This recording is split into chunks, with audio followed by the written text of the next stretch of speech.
Welcome to Poplar Pulmonary Wellness. Today we're meeting with a death doula. This is Karen Hendrickson.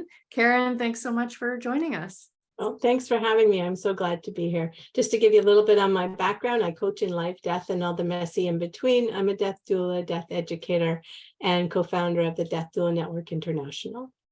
Amazing. Thank you so much.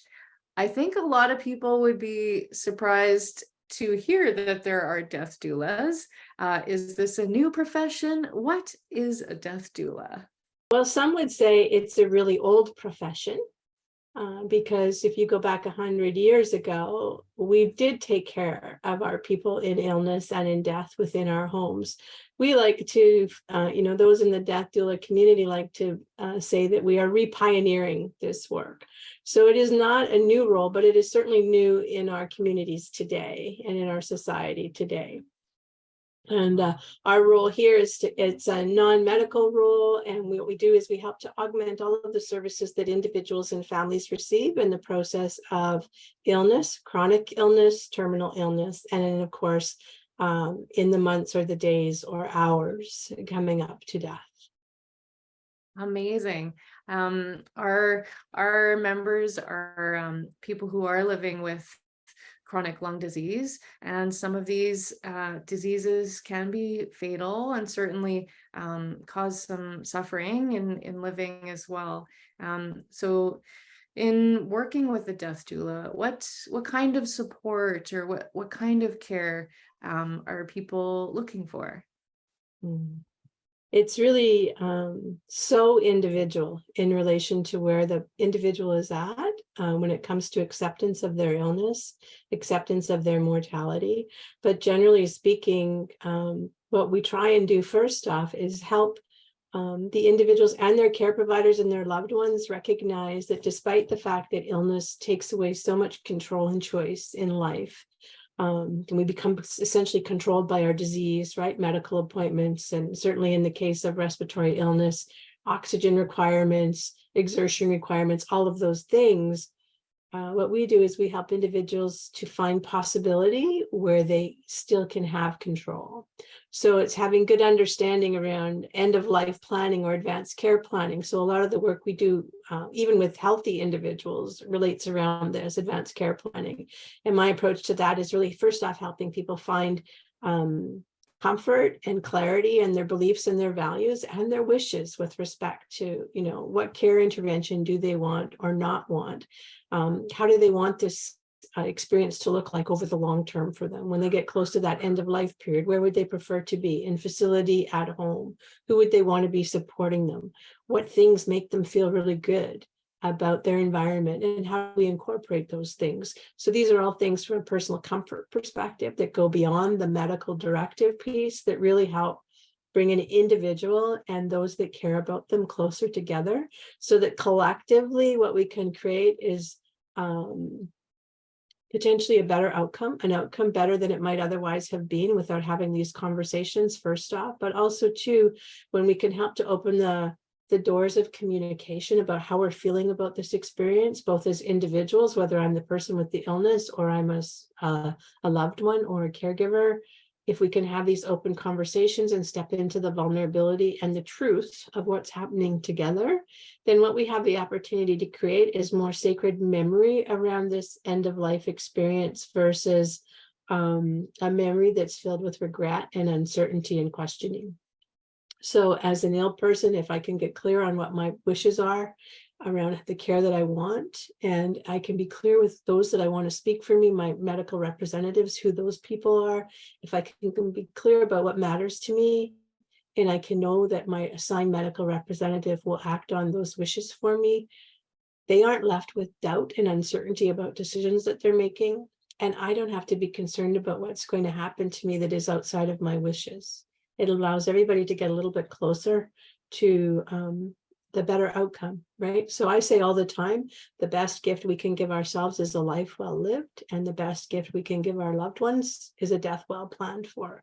Because when you talk about your wishes, when you make plans, when you help your people to understand why these wishes are important to you, then when the time comes that they may have to act or support you, either act on your wishes or support your wishes, they can do it from a place of love and not standing at the bedside wondering, is this what my dad would have wanted or not? What do I do? And then my dad dies based on the decisions, right? My dad's going to die anyway. He dies.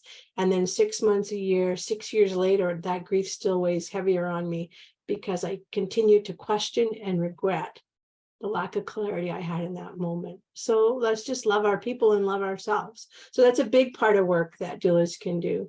A lot of the work that I find in my space with individuals is helping them in this reconciliation of life and death, helping them review their life purpose. So oftentimes with, terminal illness and even chronic illness over time, as we're losing control and our life is changing, is helping to recognize that there is value and purpose and intention in my time here, and that I have made a difference. And sometimes we think making a difference has to be a really big thing in life, and it doesn't.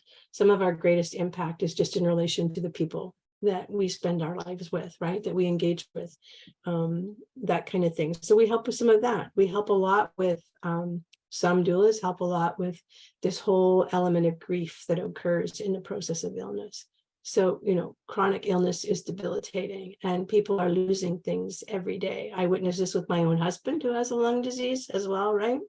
The life that was is no longer the life that is. And so we grieve that loss. And then we're also anticipating further loss, not just the fact that maybe our death will be premature, but also too that, with every month that passes, we're losing more capacity and more capability. And so how can we navigate that in a way that's as healthy as possible? How do we be forthright and honest about that sadness and that grief for ourselves? And then also invite our people to be in it with us, not to wallow in this pool of grief, but to be open and honest about how we're feeling. So, my work that I do based on my background oftentimes is about mediating and facilitating family conversation or conversation with friends and family around how people are feeling, what that looks like.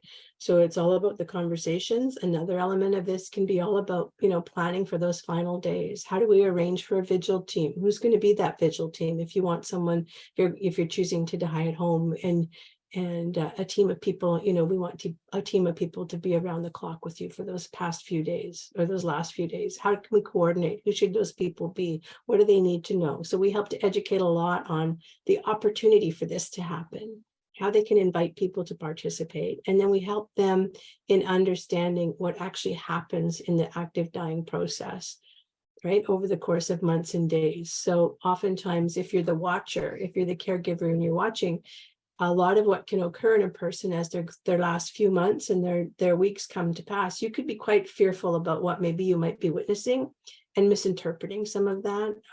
You may presume that they're always in pain, and truthfully, death in and of itself is not painful. Disease is painful. And so if the disease was painful, then it's going to be painful right through to death. But if the disease wasn't necessarily painful, it doesn't mean that death will be painful either. And if pain and symptom management is in control, it's about understanding what's actually happening. One thing I work with a lot relates to eating and drinking. So, as loved ones struggle with this idea that, my dad's not eating anymore. He's not drinking. He needs to eat. I've witnessed it, right? Dad, you need to eat. You need to eat. And truthfully, when our bodies reach this place of being in the active dying phase, it no longer needs nutrition or hydration. And in fact, it can be dangerous for it, because the body no longer has the capacity to process it appropriately. And so, a lot of my work in that area and in the area generally really is about educating and helping people to understand what is and isn't happening, helping people to understand what options they have, helping them to be prepared and learn how to advocate for themselves in relation to their healthcare when they're in appointments or considering treatments, or how do I have these conversations with my doctor. So in some cases, clients may have difficulty talking about their death with their physician. In other cases, the physician may be uncomfortable in talking about death.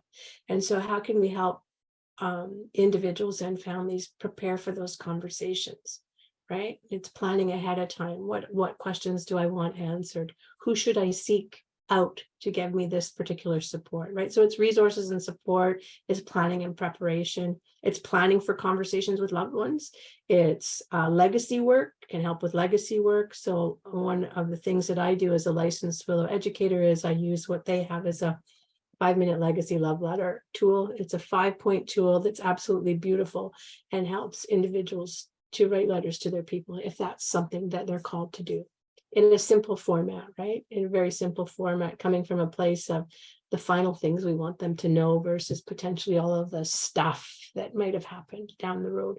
And I've seen this change relationships in family. I've seen a client who was estranged from adult children become connected with adult children prior to her death, just as a result of writing letters. So it could be as simple as that. It could be a big legacy project work, helping them to identify what that is, and then involving people in the process of making it happen. So I had another client who was supporting her mom. Her mom had cancer. And when mom was healthy, her and her sisters and mom would quilt a lot together. While mom was in the midst of her illness, they were quilting with her a little bit, and then they were just quilting in her presence while they were caring for mom at home. And mom wanted to make sure that all of the grandchildren had a quilt made by her. And so that was her legacy, that the daughter and her sisters, you know, when mom could no longer participate, they were creating with her there. Right, with her when she could, her direction until so much at the time that she could no longer communicate. But so they created that legacy project on her behalf, right? So it's things like that. It's planning for after death care. So what does this look like? You know, people often feel like if your person dies in the hospital, they die in the hospital, and the hospital, you know, for efficiencies and processes, kind of wants to move people along and helping people to understand that that doesn't have to be that way. You can take the time, you can spend the time, and that you can ask for it, right? And so, you know, and for some individuals, it even goes so far as participating in the process of preparation of the body, of the washing of the body, of the dressing, of being present when maybe a funeral provider is doing that. And what I love about this area of after death care is certainly in this region, in the Vancouver or mainland area, and even across the country, quite honestly, we are beginning to see more females show up in the death caring funeral director world, which I think is fabulous. But even more so, they're opening up these new ideas that are really old in relation to what historically we used to do. And there can be a great peace that comes in being present with our dead. And so, you know, I can help to coordinate those resources and services. I can help people in relation to, you know, what we call body disposition, right? Burial, cremation, whatever that might be for individuals, and then celebrations of life. And we're seeing these two now happen both as living celebrations of life, which I think is fabulous. Wouldn't it be better for all of us to hear how great people thought we were before we died? Right? But you know, the beauty in all of this is that it's, you know, death is universal in that it happens for all of us, and we will all have people we care about who die, but death is also very personal. And so a lot of our work can help to bring that, right? With education and exploration and an idea of possibility, we create opportunity for people to recognize they have choice, right? Despite how much control they may be losing, there's still choice. And they can really do certain things and say things collectively that bring them and their people closer together, or sacred memory at death versus regret for those who survive. Wow. Wow, that is a lot to absorb. Thank you so much for all of that. And thank you for sharing your experience as well with your husband living with a chronic lung condition. So it sounds like, so as we approach this part of our life, you know, we want to give this time and attention. And I think it's amazing that there is some experts that we can reach out to help us with this. And as people, you know, living with chronic lung condition and they're perhaps approaching the end of life, it sounds like from what you're saying, there could be a lot of work that they would like to do before they pass, and you know, to leave their loved ones with stuff. So maybe waiting until very close to the end might not be the best time to reach out to a death doula. Maybe you could speak about, when might be a good time to approach a death doula to get to know somebody, and how somebody would go about doing that. Great question. Great question. Yeah. I mean, I think, if you've never done anything with respect to your own end of life planning or your advanced care directives or identifying who your medical representative would be, the best time to start that is now, right? And even if you're healthy, the best time to start is now, because over the course of time, as our circumstances change, some of our perspectives might change in those things as well too.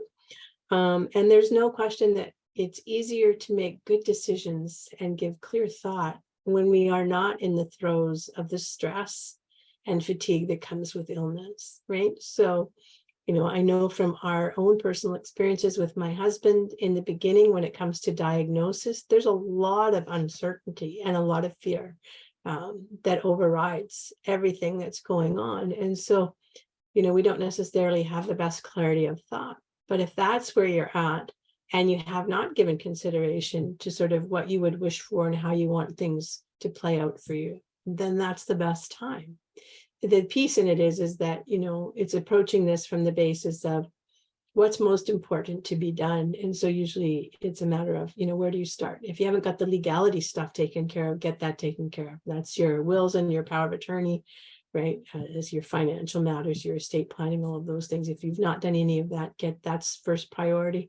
And then the other priority, we explore. I certainly know in working with individuals with chronic or terminal illness, it's a process. And so we can't do big chunks of it at a time. You got a little bit, because you're also dealing with everything else, right? So, and then how do you find a death doula or an end of life doula? Well, I think today, if you just ask Google, death doula, like for me, death doula Maple Ridge, I think I show up there pretty close to the top as one as an example, but death doula Vancouver or whatever region you're in, there are also many organizations, right? So there's the organization, the network community that I co-founded, which is Death Doula Network International. You Google that, we've got a lot of our members on a directory there.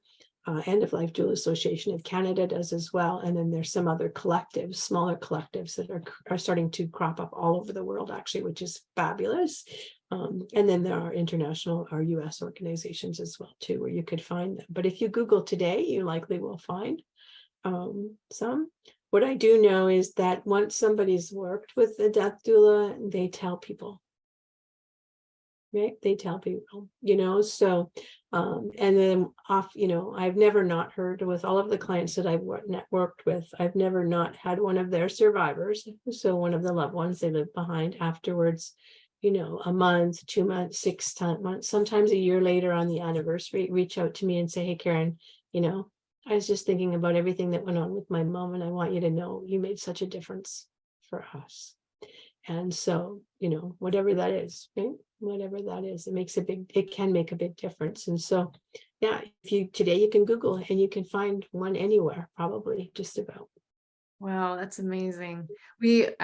Poplar runs our services online. So I'm wondering if someone was reaching out and maybe there's not a death doula in their town, if they're a little out of the way, would you be able to provide services remotely, or is it usually done in person? I think it can, I don't say I think, I mean, it can be done either in person or through the Zoom online environment for sure, right? There's no question that we can do it, in physical proximity or not. And, some doulas across the country just do in person and others do just online. And then others do on the basis of how that works in relation to what works for their client and them and their schedules and what have you. I recently was supporting a lady and about 5 of her care team. She had a strong care team of family and friends that were supporting her. And I saw her in person every week. And then I saw a couple of her care team once a month in person, but the rest of them I met with online. Right. So there's nothing, just because we're not in the physical space together doesn't mean an individual can't receive the benefit of the support and the connection for sure. Yeah. Amazing. Yeah. Wow, that's a lot to digest. I think I could chat with you all day about this. Your points about dying in the home was very normal, and people being around death was something very normal. And I do feel like we are a little bit estranged from that in the society today. And most people dying in hospitals right now, which is not always what you would want if you did think about it, and if you did have the option to plan, and like you're saying, we all have choice. And I think those are very encouraging words, and that people need to hear them. So thank you so much for sharing all of that and sharing your wealth of knowledge and experience with us today. Thank you so much. Thank you for having me here. Thank you so much. Happy to share. Thank you. Thank you for joining us. Have a good afternoon.